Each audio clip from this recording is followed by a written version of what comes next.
Hello everyone, in this video we will discuss about the polycistronic mRNA. So before moving to the topic, let's revise some facts about messenger RNA. So messenger RNA or mRNA is a linear and single-stranded molecule which transcribed from one strand of DNA. RNA also consists base sequences and replaces thymine with uracil. The base sequences of messenger RNA is in the form of triplet codons. In eukaryotic cells, the mRNA synthesis takes place in nucleus of the cell, and after transcription, it moves to the cytoplasm, where the ribosomal subunits decode the triplet codons of mRNA and produces proteins. And this process is called translation of proteins.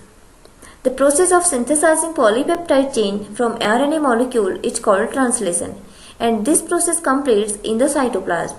But in the case of prokaryotes, there is no true nucleus found in the cell, so transcription also completes in cytoplasm. Now this is the structure of mRNA or messenger RNA having triplet codons within it. Here we can see a single-stranded molecule having nucleotide base pairs or also called nitrogen base pairs within it. Here we can see the abbreviations of particular nucleotides are indicated in this picture. Now let's understand the word cistron. So cistron can be defined as a sequence of DNA chain which can code for polypeptide or protein. So basically, it is considered as a type or synonym of gene, but there is slight difference between both the terms. The differences are the cistrons can only synthesize peptide molecules or polypeptide chain, whereas gene can synthesize various types of RNA, and it can also act as a hereditary material. Cistron is first discovered by Seymour Belanger, so here we understand the difference between gene and cistron. But both gene and cistron are considered as functional unit of DNA. We know that DNA is termed as smallest unit of inheritance. Similarly, cistron is termed as unit of hereditary material because cistron play a crucial role in translating the nucleotide sequences into amino acids and further in polypeptide chain.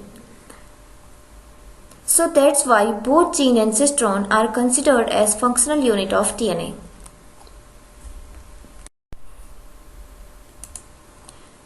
Now, according to their structure and cistrons present in particular structural unit, the mRNA is of two types. The first one is monocistronic mRNA and the another one is polycistronic mRNA.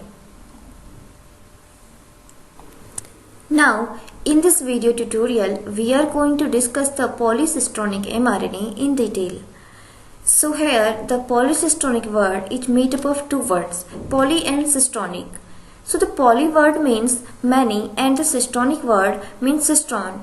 So the polycistronic means many cistrons or more than one cistron. In the case of polycistronic mRNA, we will get more than one polypeptide chain from a particular transcriptional unit, whereas in monocistronic chain, we found only one polypeptide chain from a particular transcriptional gene. But the polycistronic mRNA is generally found in the prokaryotes. And the polycistronic mRNA can encode multiple polypeptide chain by a single mRNA molecule. Now, let's try to understand the concept with the help of this diagram.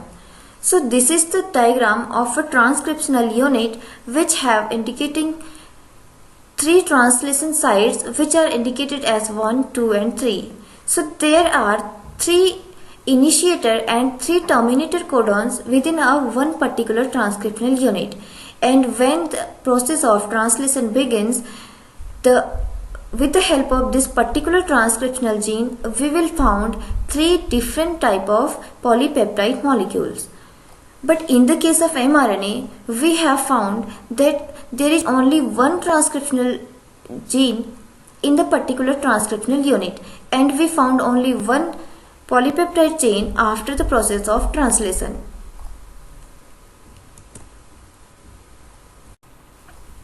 So in this video tutorial, we have discussed about the term polycistronic mRNA and also how it relates with the translation. Thank you.